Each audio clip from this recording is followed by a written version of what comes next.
One day I happened to be occupied with the subject of generation of waves by wind. I took down the standard treatise on hydrodynamics, and under that heading I read, if the external forces P prime sub yy, P prime sub xy be given multiples of e to the ikx plus at, where k and a are prescribed, the equations in question determine a and c, and thence, by 9, the value of eta, and so on for 2 pages. At the end, it is made clear that a wind of less than half a mile an hour will leave the surface unruffled. At a mile an hour, the surface is covered with minute corrugations due to capillary waves which decay immediately if the disturbing cause ceases. At 2 miles an hour, the gravity waves appear. As the author modestly concludes, our theoretical investigations give considerable insight into the incipient stages of wave formation. On another occasion, the same subject of generation of waves by wind was in my mind, but this time another book was more appropriate, and I read, "There are waters blown by changing winds to laughter, and lit by the rich skies all day, and after, frost, with a gesture, stays the waves that dance, and wandering loveliness.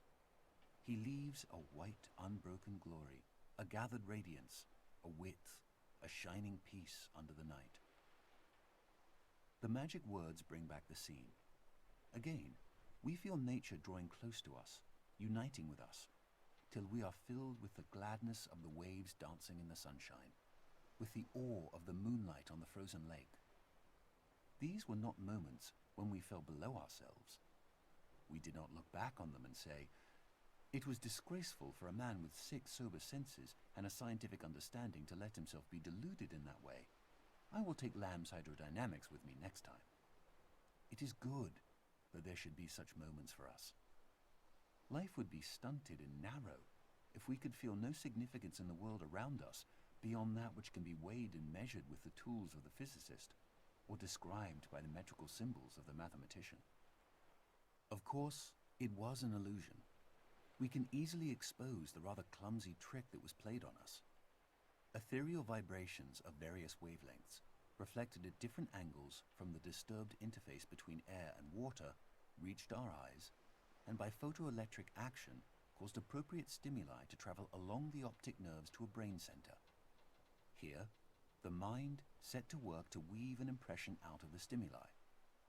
The incoming material was somewhat meager, but the mind is a great storehouse of associations that could be used to clothe the skeleton.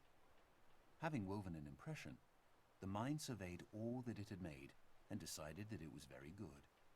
The critical faculty was lulled. We ceased to analyze and were conscious only of the impression as a whole, the warmth of the air, the scent of the grass, the gentle stir of the breeze, combined with the visual scene in one transcendent impression, around us and within us. Associations emerging from their storehouse grew bolder.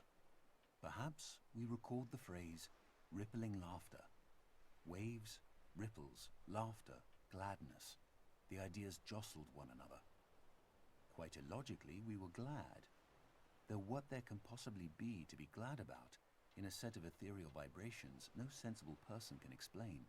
A mood of quiet joy suffused the whole impression. The gladness in ourselves was in nature, in the waves, everywhere. That's how it was. It was an illusion. Then why toy with it longer? These airy fancies which the mind, when we do not keep it severely in order, projects into the external world should be of no concern to the earnest seeker after truth. Get back to the solid substance of things, to the material of the water moving under the pressure of the wind and the force of gravitation, in obedience to the laws of hydrodynamics. But the solid substance of things is another illusion. It too is a fancy projected by the mind into the external world. We have chased the solid substance from the continuous liquid to the atom, from the atom to the electron, and there we have lost it. But at least it will be said, we have reached something real at the end of the chase, the protons and electrons. Or, if the new quantum theory condemns these images as too concrete and leaves us with no coherent images at all, at least we have symbolic coordinates and momenta and Hamiltonian functions, devoting themselves with single-minded purpose to ensuring that QP minus PQ shall be equal to IH over 2 pi. I have tried to show that by following this course we reach a cyclic scheme which, from its very nature, can only be a partial expression of our environment.